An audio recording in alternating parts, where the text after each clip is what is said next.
You're listening to DraftKings Network.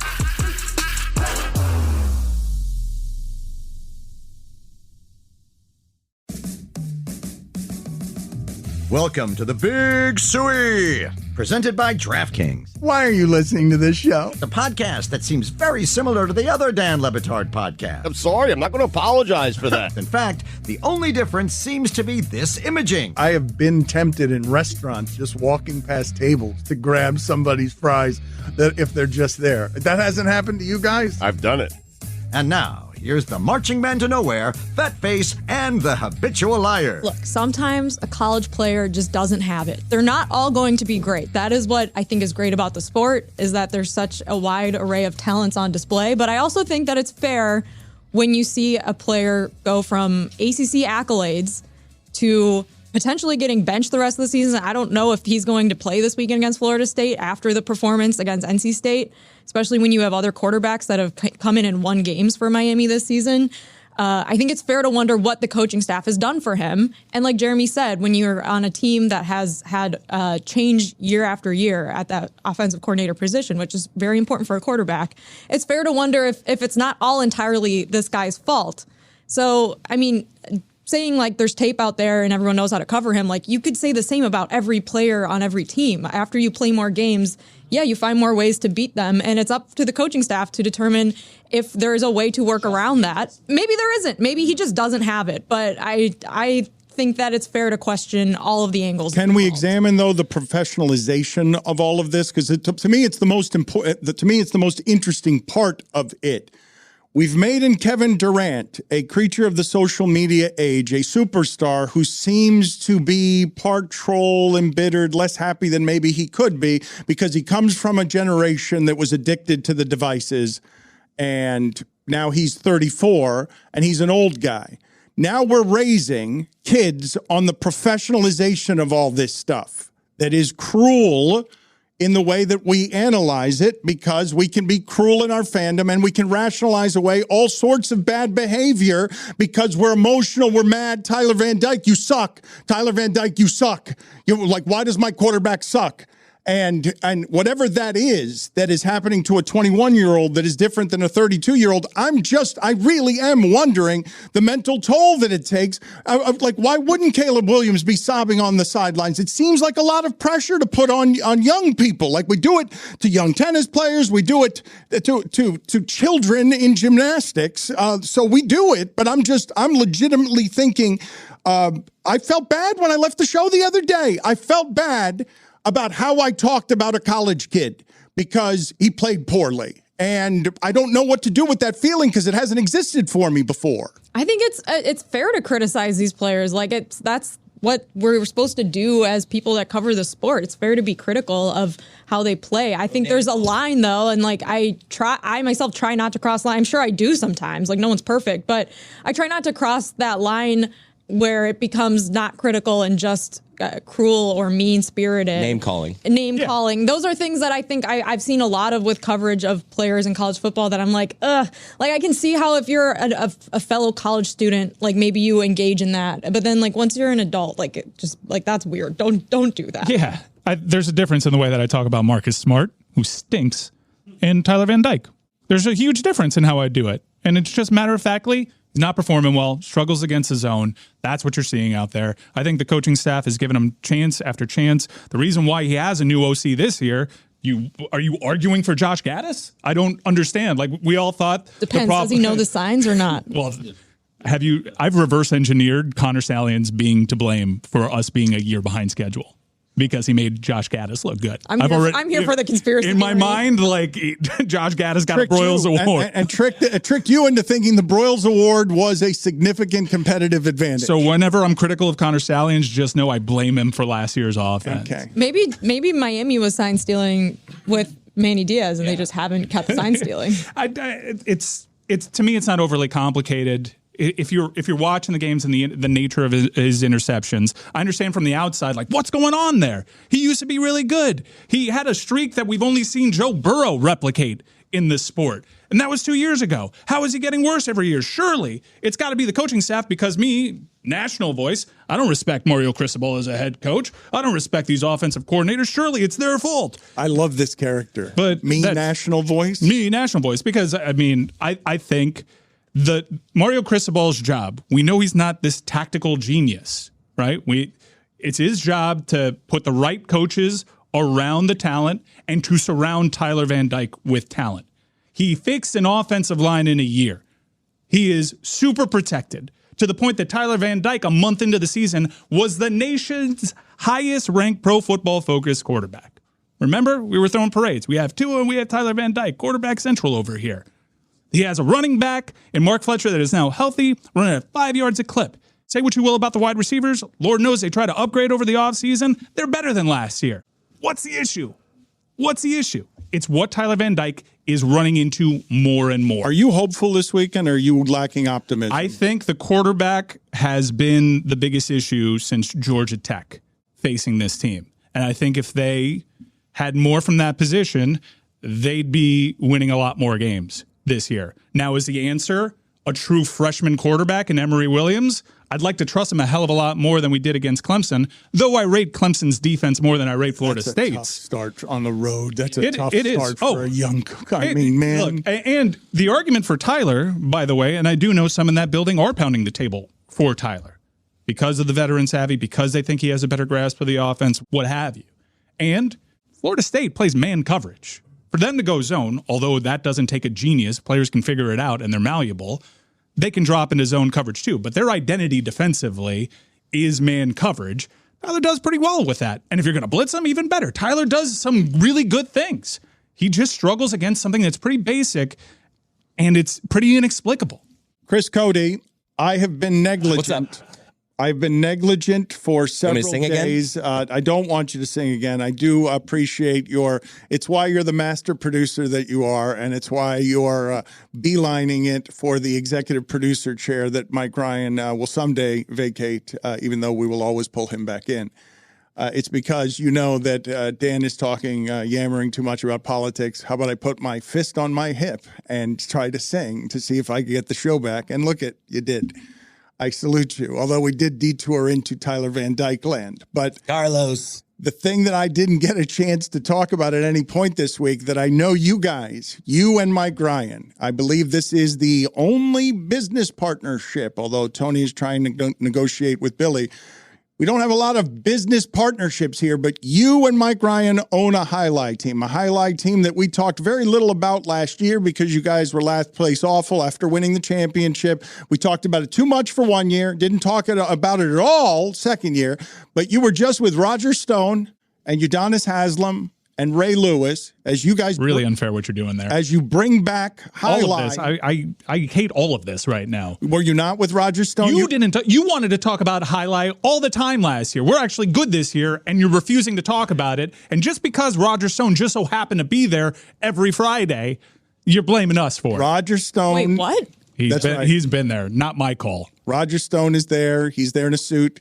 Udonis Haslam was there. He just loves the great sport of highlight. And you know what? I guess we're a big unifying force. Who can blame him? The clones are surging, if that's what you're asking. Thank you. It's not what I was asking. It's a good time to be a clone. But you guys are very excited because you beat Jorge Masvidal's team the other day, swept them, ran them right off the court, 6 straight games, and no one's allowed you to talk about it. And this is ostensibly still local hour remnants, so go ahead, have at it. The floor is yours. The co-owners of the Cesta Cyclones that have gone on a hot streak this year and are winning again, the pear-shaped Manu, who is, it looks like a bit like George Niang in body type. He is again playing well. He's playing well, but the stars are at the bottom. The depth is where the difference between last year and this year. Bueno, Ikeda in our 4-5 slot, crushing it. Those guys, I mean, they're doing what they need to do. Bueno has turned the page. We struggled early in this season when Bueno wasn't playing well, but Bueno's got his shit together, and the team is just gelling. Nobody vibes. They're making TikToks together. Nobody is vibing like the Cesta Cyclones right now. Presently top of the table. If you look at possible points remaining, especially considering, thanks for the help, Wall Warriors, Udonis' Robote Renegades and us are probably going to be battling for that top spot, and it's big and highlight and battle court to get that top seed because you get the bye into the finals. We're looking like a true playoff team right now. You can watch tomorrow night's game on ESPN3. If you can't be there in person at Magic City, like Roger Stone might be, to watch your Cesta Cyclones play. And remember, if you're going out there, you're indirectly supporting Ron McGill's conservation fund, because if you say that you're there for him, $10 a head goes to that foundation. Ron McGill, I know, will be out there on Friday. I, unfortunately, am going to be in the podunk town of Tallahassee, so I'm going to miss this one. But Chris Cody's going to bring the energy out there. Clone Cartel in full force. Shout out also Jedin shifting to the backcourt. I mean, it's just been a game changer. He went from being like front court guy, he was like around average. He's stepped his shit up. Yeah. Mike Fuentes just from the other room wrote that in a green marker on a piece of paper, walked over here and put it up against a window for Chris Cody to remember. And I just think that's great producing. That is Mike good Fuentes. producing. So is Roger Stone is he like in the owner's box with you guys? No, not in our suite. No. The time that he was there, he was just in GA.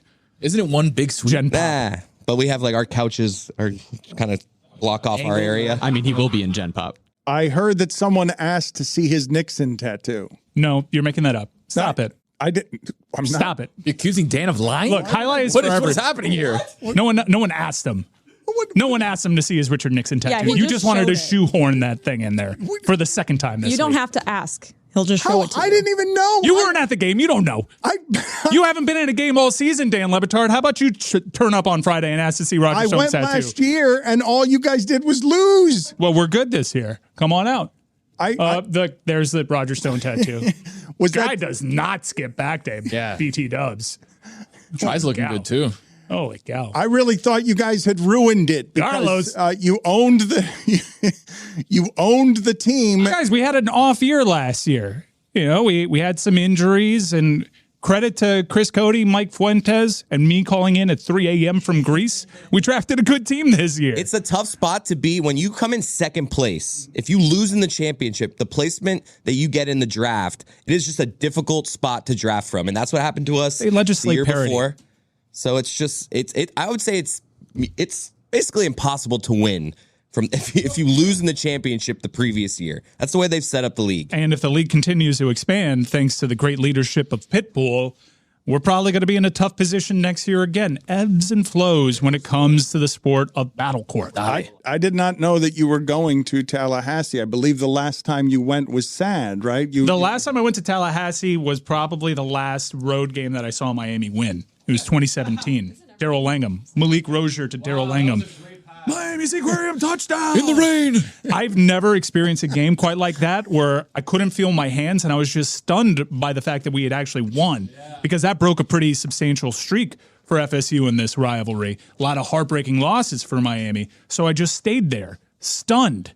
They forced us out of the stadium because I barely moved. I'm hoping for something similar. I'm not too hopeful. FSU is really good this year. Respect to them. You're going to have your face I'm on the painted? 14.5. Face painted? Carlos. Hey, everybody, it's Mike Ryan, and one of the things that I like to do during the football season is bring friends and family together when my team is playing a road game, and hopefully it's against an in-state rival the next time I do this, so I can trash all my friends with their team's trash performance. Usually, in recent years, it's gone the other way for me, but either way, fun is being had, and fun is being had because Miller Lite is involved. From kickoff to the final whistle, I just don't go wrong with Miller Lite. It's the only light beer with a taste worthy of our national obsession. And I hear the feedback. Many of you think I'm too obsessed with my football team. I get it, but it's football. It's the best thing. And what happens when you pair the best thing with another best thing in Miller Lite? Happiness.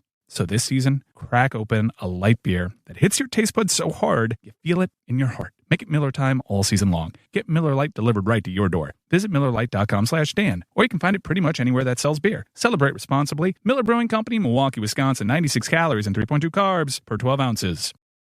Dan le Batard. Yes, you can't talk about double-digit national titles when every single call of you winning the national title sounds like this. Oh, there's Stubby Checker running down the sideline. if the audio, yeah, that's not true. Yeah, and there's a World War II veteran pitching into another white guy, and he avoids another white guy. Oh my God, Notre Dame, the Fighting Irish have done it again for the 8th time. Only playing white people. Stugotz. Chubby Checker. I'm sorry.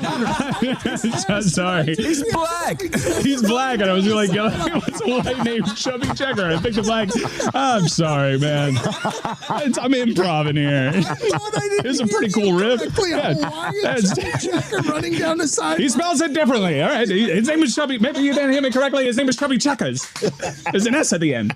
I feel like that should be the largest of five. Yeah, Chubby. Yeah, it's Chubby Checker. It sounds like a college football name. This is the Dan Le Batard Show with the Stugotz.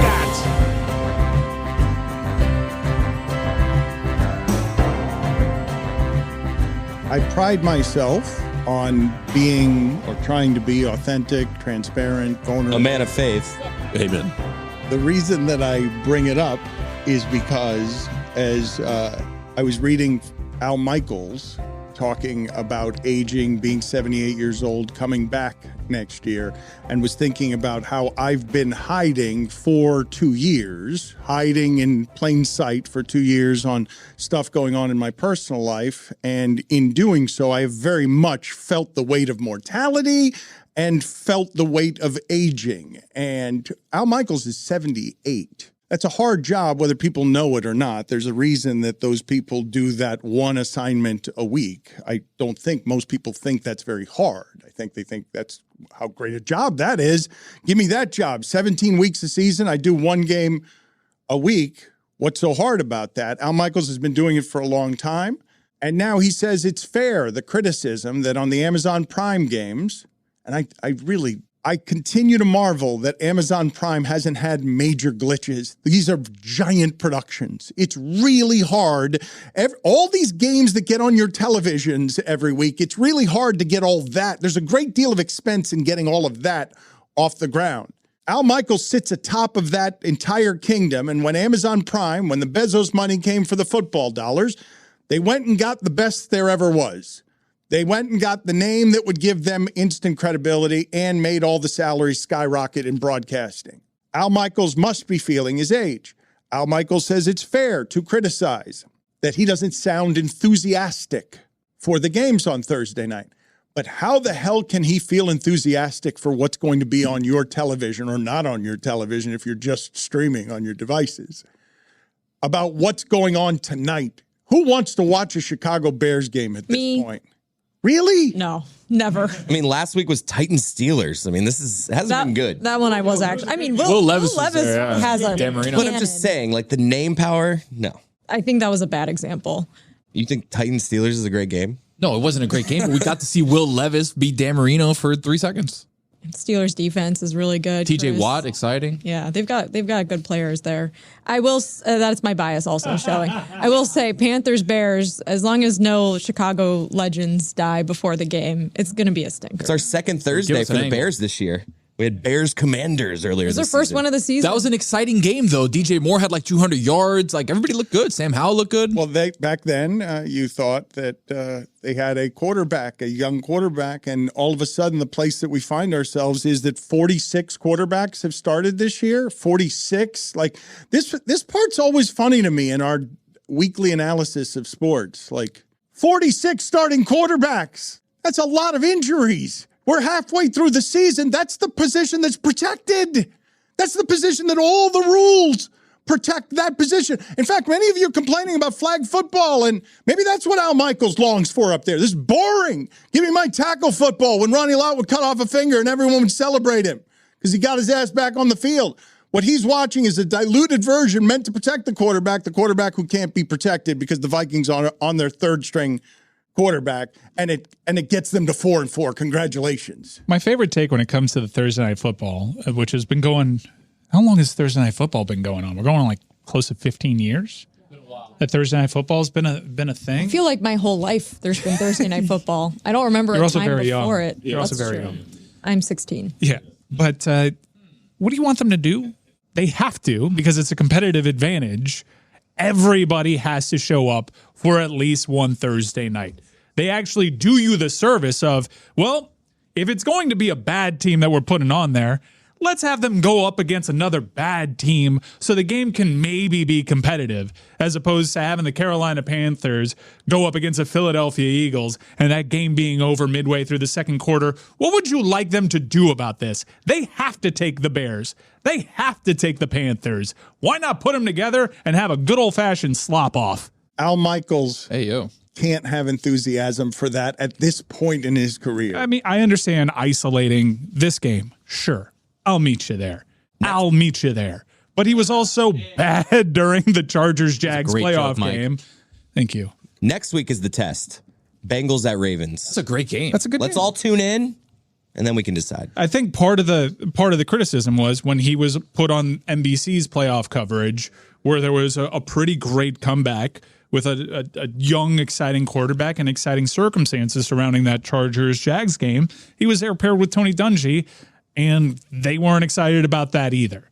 So he's actually given voice that your criticism's valid. He's 78 years old. Of course he's coming back next year. The guy's in year 3 of a 3-year contract that pays him $33 million. And that might be the last we see of Al Michaels calling NFL football. It's been a great career. He's a legend. The game's on Amazon. Give him a goddamn break. I don't think he likes Herbie. I'm going to say it. I don't think he likes Herbie. I think he misses Chris Collinsworth. Wow. Those are two different things, though. He can miss Chris Collinsworth and like Herbie. You're accusing... Put it on the poll, please, Juju, at Le Batard Show. Does Al Michaels dislike Herbie? Is this more taking his frustrations for not having Collinsworth out on Herbie, or is this he doesn't like Herbie's personality? He doesn't see Herbie as an NFL guy. He sees Herbie as a college guy, and he's like, you're coming over here to the NFL side. You don't belong here. You're not our guy here, right? We are NFL people. You're a college football guy. Don't come over here and think that you know, like Brian Burns or like somebody who's in the cut right now. Don't do that. I actually kind of like this take. What just happened? I was trying to think of Frankie Louvu, which is like another defender for the Panthers, and then Brian Burns came up. Wouldn't you think that Herbie knows more about Brian Burns? I would say so. I think maybe Al Michaels is just like a big Green New Deal guy, and he's like, this guy's taking his private jet from NFL games to college game day to college games, and he doesn't stand for it. I don't think people... He cares a lot. I don't think people understand just how much Herbstreit is working right now. He tweets every week like a little graphic of like his plane traveling across the country. It is a bit startling, is it not, that we can't find a second person to do that job, that Herbstreit has to do both of them, that in a worldwide, in a global pool of applicants, and I'm not saying that Herbie would be considered evidently so good at this as to be totally vital, more vital than our environment, by flying private back and forth. Remember the Aqib Talib show? Oh, God, not again. That worked out. Put it on the poll, please, at Le Batard Show. Is Herbie more important than our environment? I'm just asking. This wasn't even about whether we need another black broadcaster in there. I'm saying just someone who's not Herbie. We don't have another person who's just not Herbie. Herbie's not the issue with it. The issue with Thursday Night Football is the same issue that it's always been, is the games aren't great. Why are you taking issue with any of what I'm saying? I'm simply wondering why it is that two of the most coveted jobs in the world in sports go to the same person. Is it because he's that excellent and popular? Yeah. Yes. Don't worry, it'll be Jason Kelsey whenever he retires. What about Jason Garrett? Jason Garrett on TV is electric, by the way. What? I watch him and I'm like, dude, this guy gets it. Dan, when he turns and he's like, it's so good. The history of television is littered with one white guy that's straight hogging all the jobs, dating back to Ryan Seacrest and Dick Clark. Yeah. We like them. They're safe. What did you just do, Tony? I smiled into the camera. So, like, let's say Tony Dungy's talking and Jason Garrett's looking at him. All of a sudden, hold on. Let me make sure that everyone in our control room is right on you, because what you just did is the mastery of the mannequin that is Jason Garrett. What you're telling me is you're watching Jason Garrett just for his performative lovemaking to the camera. Yes. Because what he says is nothing. He says nothing. I have never heard him say anything. No, but he's got a smile that sparkles when he turns to the camera and makes love to it. So here's the thing. I'm gonna do a play-by-play here for the studio team. So let's say Chris is Tony Dungy. He's talking, we're talking, and then they go to a one shot on him, and then they go like this. Jason Garrett swings over to the other camera that's looking at him, goes this, and just stays there looking at the camera. Tony's still talking. He's there like, Never breaks eye contact with the camera. Just smile contact. No, but doesn't break smile contact either. Keeps the teeth, those cowboy teeth glistening. There are so many cowboys on television. How do they have all the good broadcasting jobs? Jason Witten must be like, what the? Come on. Well, they gave Jason Witten a chance. Exactly. It's not like he got the chance before Olsen did. All he had to do was be good. It was what terrible. Did he do? He was just Witten. A rabbit out of somebody's head. Why were you guys talking about Arthur Smith, the mustachioed coach He of shaved the it. Atlanta Falcons? He shaved it. Is that why you were talking about him? No, but he shaved his mustache. It's like the biggest news of the week. I cannot believe it took this long to get to it. He shaved his mustache, and I think he did it to show the world that he's getting serious now.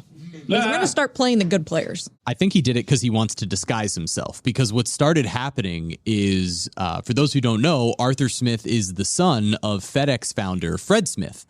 And fantasy football Twitter has started to essentially dox Fred and Arthur Smith. And I think it's because Arthur Smith has just not utilized Bijan Robinson the way that everyone wished that he would for fantasy football purposes. He's not getting the touches everyone wants. But now it's hilarious because the internet is essentially going after him and his father as like son of billionaire and really trying to rip him to shreds, going through his dad's Wikipedia page and trying to like essentially accuse him of murder. It's Whoa, wait, where'd that escalate to? Yeah. FedEx Fred? Yeah, FedEx Fred. FedEx Fred has been accused of murder? Well, there's a specific thing on his Wikipedia page that says forgery, indictment, and car crash. Hold on a second. Hold on. Time to throw away all journalistic credibility and get reckless. Here is something we like to call reckless speculation. You're good. Via Wikipedia, the same evening of Fred Smith's forgery indictment, he was involved in a fatal hit and run in which he killed a 54-year-old handyman named George Sturhill. That's not murder. He was arrested and charged with leaving the scene of a crash and driving with an expired license. Vehicular manslaughter at best. Released on a $250 bond. Cheap. All charges later dismissed. Not the first time he was involved in a fatal car crash, by the way. But FedEx Fred and his son are getting doxxed because they're not using Bijan Robinson in the red zone? Yeah, that's right. At all, really. Well, when you say at all, I'm really, good with yeah, it. yeah. Like, they haven't really used him at all. Well, you know what? I was like going to be against doxing for a second there. But when you're like, at all? What do you mean you're not using Bijan Robinson at all? I mean, they're not throwing to him at all. Not doing anything. Not handing the ball off. PPR, I see Cordero Patterson running down the sidelines. He's good. We know PPR or not PPR? This episode of the Dan Le Batard Show with Stugotz is brought to you by KFC's new hot and spicy wings. Get fired up this fantasy season with 8 pieces of spicy marinated hand-breaded wings for just $4.99. Are you kidding me? They're a can't-miss call for whatever the fantasy gods throw your way. In the midst of a managerial hot streak, keep it rolling with KFC's new hot and spicy wings. Did you just assemble the worst lineup in fantasy history? Who cares? You can get 8 KFC new hot and spicy wings for $4.99 right now. Marinated in spice, hand-breaded to perfection. KFC's new hot and spicy wings are here. 8 pieces for just $4.99. It's finger-licking good. Peloton is your stage to work out like nobody's watching. A Peloton in your house means you make the rules. You exercise when you want, how you want. Sing as loud as you want. Wear what you want, or nothing at all. When you spend your hard-earned money, you don't just buy a Peloton, you open the door for you to do you. And nothing beats the feeling of exercising on your own terms, with or without clothes on. With up to $700 off your Peloton Bike Plus purchase, there's no better time to bring one home for the holidays and work out like nobody's watching. Peloton is your stage to unleash the real you, the clothing optional you. You want to try a climb or a low-impact ride class? You can. Or hop off Ike and pivot the screen to do a bar, strength, or yoga class? You can.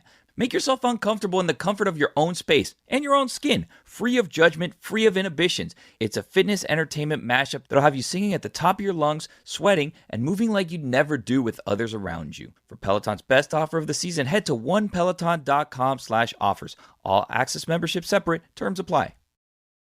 Dan Le Batard. If all the raindrops were lemon drops and gumdrops, oh, what a rain that would be. Stugotz. Standing outside with my mouth open wide.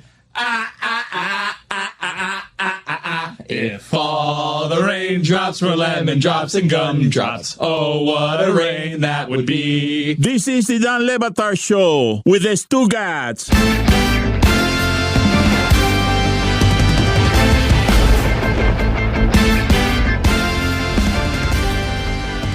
He's a comedian. He's a podcaster. He's blowing up. He's gotten very popular. Just did many shows in Baltimore with thousands of people. He's got a new Netflix special, Fat Rascal. It is December 5th when it premieres. And also he's going to be playing Florida this week, tonight, Hard Rock Live in Orlando, Tampa tomorrow night, and Broward Center for Performing Arts in Fort Lauderdale this Saturday. Stavros Halkias with us. Thank you for being here, Stav. Thanks for having me. You're the craziest national voice that I associate with the Ravens. I don't. There is that white guy that's in his attic that just breaks shit every time that they lose. Yeah, that guy's awesome. Yeah, I love that guy. That guy really is. That's what you want to know about white Baltimore. That's it right there. That's what it feels like. Just no uncontrolled anger issues.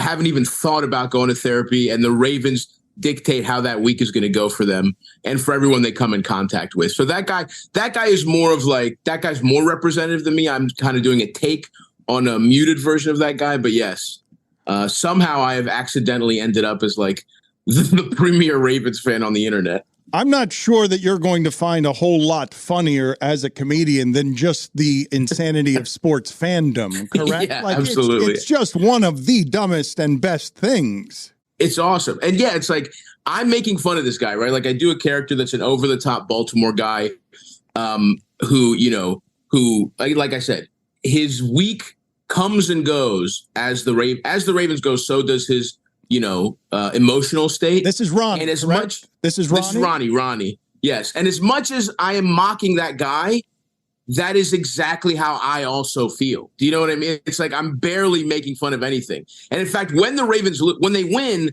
I'm writing jokes. I'm trying to like come up with fun little things. When they lose, I will do that video in one take and have to try and not use my real voice. Those are my actual thoughts when I'm calling for, This is the beauty of it. This is it. Your method acting. You are a person who's actually you're in disguise, but you're not, because you're playing a character, but you're not. Of course. And so I'd like to just talk to Ronnie, if I could, for a second about what would Ronnie want to tell everybody about Lamar Jackson? I got to imagine Ronnie's fuel is the national media, what the national media has done with the assessments of Lamar Jackson. Right. Well, see, that's okay. I will tell you what Ronnie thinks, but you also have to keep in mind that Ronnie, okay, you know what? I'm just going to tell you right now. I'm just going to go into it. I won't even preface it. I'll just let you know how it goes. Oh my God. Nice to be here on the Batard show. Hope y'all's quaking in your boots because y'all got frauds over there with Tua and little Mikey with his freaking vape over there. Okay, we're gonna destroy you on the 31st. It's gonna be a whole bag here in Miami because you don't want to with the Ravens, yo. Now, as far as Lamar goes, first of all, when we first got him, I was thinking, okay, this is cute and all, but the guy can't really, he's not a cerebral pocket passer like Joe Flacco. Okay, I was thinking instead of that first round pick, let's get Flacco back in here. Now, I got to say, he has made me eat my words, okay, and so far, so good. He must have been watching a lot of Flacco tape, learning how to stay in the pocket, be a true pocket passer, none of this showboat, flamboyant stuff over there running a ball. You got to stay in the pocket, hit your receivers, baby. And he has been doing that, and as a result, he is going to be the MVP. The Ravens are not losing the game. I have adjusted our record. We are 9-0. The Steelers was cheating, and the Colts game was a fluke. That should not count against us. We are going for the first undefeated season of all time. That's all there is to it, Dan. To be clear, Ronnie is not racist. He just really loves Joe Flacco because he deserves to sainthood in Baltimore. Correct? Well, first of all, Dan, I don't see color. That's number one. And that's what y'all are racist over there talking about who's racist and who's not. I like statistics. Okay, and I look at statistics, and I could tell you that Joe Flacco is the greatest quarterback of all time if you only look at his playoff run, and that's all that should matter. Okay, I ain't racist. I got a lot of black friends. Okay, one of my children is, I think, half black or half Panamanian or something like that. I did not really check. and she's kind of a to be honest with you. Her mom is kind of a so I'm not really, she's trying to I'll garnish my wages at AutoZone, so I am not about that shit no more. But yeah, I ain't racist at all, Dan, and actually shame on you for even bringing race up when it comes to football. Okay, we're just trying to have a good time, Dan. Yeah, my bad. Apology accepted. I don't need to talk to Ronnie anymore. I feel like I've talked to him a lot in Baltimore, but you have more reasons to be obnoxious now, correct? Because you realize that your team is mauling people up front. That Lamar's playing a different game because your team has some of what Philadelphia has, where in the trenches they're better than people. Yeah, I mean, yes. So that was Ronnie, and I had to do the character justice. I couldn't come here and pretend he wasn't racist just because we're on the biggest show. Ronnie has to be himself wherever he is. Understood. But yes, I have always been truly. Lamar is the reason I'm back into football, because I had been I was kind of a little bit on in that era right before Lamar got drafted. It's like, the Kaepernick stuff is going on. They're not paying their, the players are all, there's no health insurance. I was really on my Bernie shit back then, and I still am politically, but it was the kind of shit where I was like, F the NFL. And I've always been a bigger hoops guy. And then I was just watching. I remember the day I'm watching the draft in the background, just because, I'm still a sports fan. I'm still doing chores or whatever. And Lamar's falling. And I'm like, no, come on. We're not. This is crazy. That guy's awesome. Someone's going to draft him. And then my deepest fear was Belichick was going to get him. I'm like, oh, great. This piece of shit is set for 2 quarterbacks right afterwards. And then they pass on him. And I'm like, what the?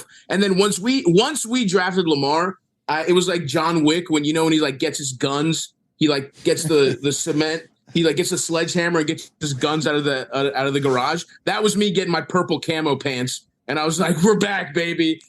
Yes, Ed Reed, Ray Lewis, Trent Dilf, Saragusa. It's back. We're winning Super Bowls.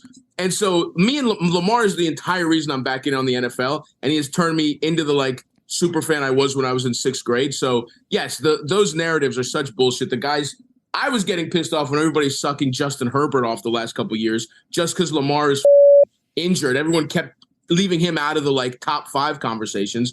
And this year is so beautiful because when we have somebody that understands how to use the guy and understands that you don't have to run like a 1930s Army offense where there's 8 running backs or whatever, and it's not let the guy throw. He's been out of control. He's been amazing. And to your point, sorry to go on that tangent. I just had to get on the record myself. But yeah, to your point, a lot of that is our line is incredible. Not only offense, but defense. Seeing Jadeveon Clowney just be awesome for us is sick. Even though it's weird he's wearing 24, that still kind of makes me mad, but it's cool. Who's your favorite Raven ever? If you can only pick Reed. It's Ed Reed without question. Yeah. And it's not just because of how he played, right? It was general style away from the field as well. I'm not really a fan of what he did on the field. I kind of like his post coaching career is kind of the most. That's what I've really appreciated the most. No, he's the man. He was the best safety ever. He was so cool. And I don't know. There's other options. Obviously, I could tell you the pros and cons of all of them, but he was the man. As I mentioned before, you sold out 6 straight shows in Baltimore, your hometown. What kind of emotional was that for you?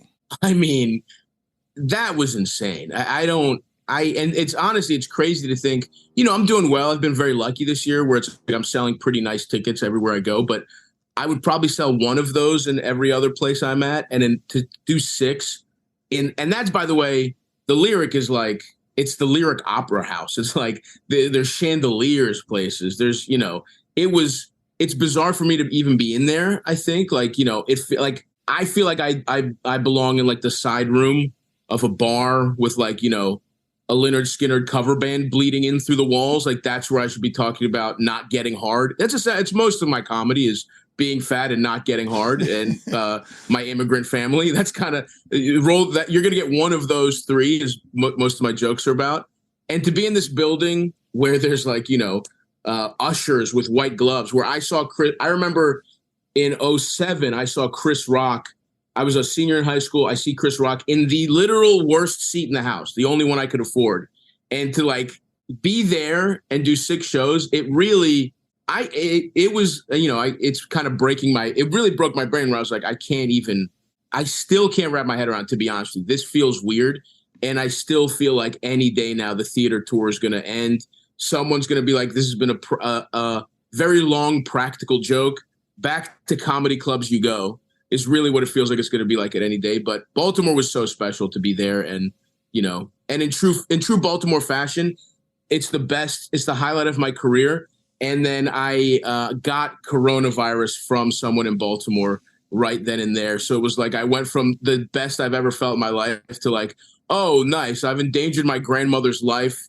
My success is also, she's good. Everyone's fine. But I was sick as shit for like a whole week. I had to cancel a bunch of other shows. I lost a lot of other money. So that's another nice metaphor for Baltimore. Even when it gets you high, it's going to take a little something from you. You're not getting away scot-free either way. It took a dark turn there. For those who don't know, those are thousands of people that you got over 6 shows. You knew that was going to happen? You felt like your popularity could carry that? I did not feel that at all. I mean, it was crazy. I thought I could get, it's my hometown. I thought I could get 20, I could maybe 2,500, which would be huge, right? But we put the tickets up for sale, and Ticketmaster it sold out so fast. The Ticketmaster was like, we think someone is hacking our system. This isn't possible. And it was like, first of all, it's nice to know how much, even my agents were like, oh yeah, that sounds right. It's nice to know nobody had any, even I didn't. I was like, yeah, that's right. Nobody on my team believed I could do it. And then it turned out after a little investigating, somehow, honestly, we laugh, but probably thanks to Ronnie, I was able to do, I sold 14,000 tickets in my hometown. It's the craziest moment of my life. And it's something that is the first time I felt like truly accomplished in my career. Ronnie will be performing tonight, Hard Rock Live in Orlando. I'm assuming he travels with you, right? He's in all the acts, or is he just in the Baltimore acts only? Ronnie's not allowed to leave Maryland. He's got a couple open warrants, he's got a couple parole things going on. He can't risk interstate travel. Okay, my bad then. It'll only be Stav that is him not getting hard is everywhere. Yeah. Yes. Yeah. That's the Venn diagram of me and Ronnie. We both share that. Tampa tomorrow night, Broward Center for Performing Arts in Fort Lauderdale this Saturday. The Fat Rascal Tour, you go to stavvy.biz, B-I-Z, for tour dates, STAVVY.biz for tour dates, and also listen and subscribe to his podcast, Stavi's World. Thank you, sir. Good talking to you. Thank you, guys. I really appreciate you having me on.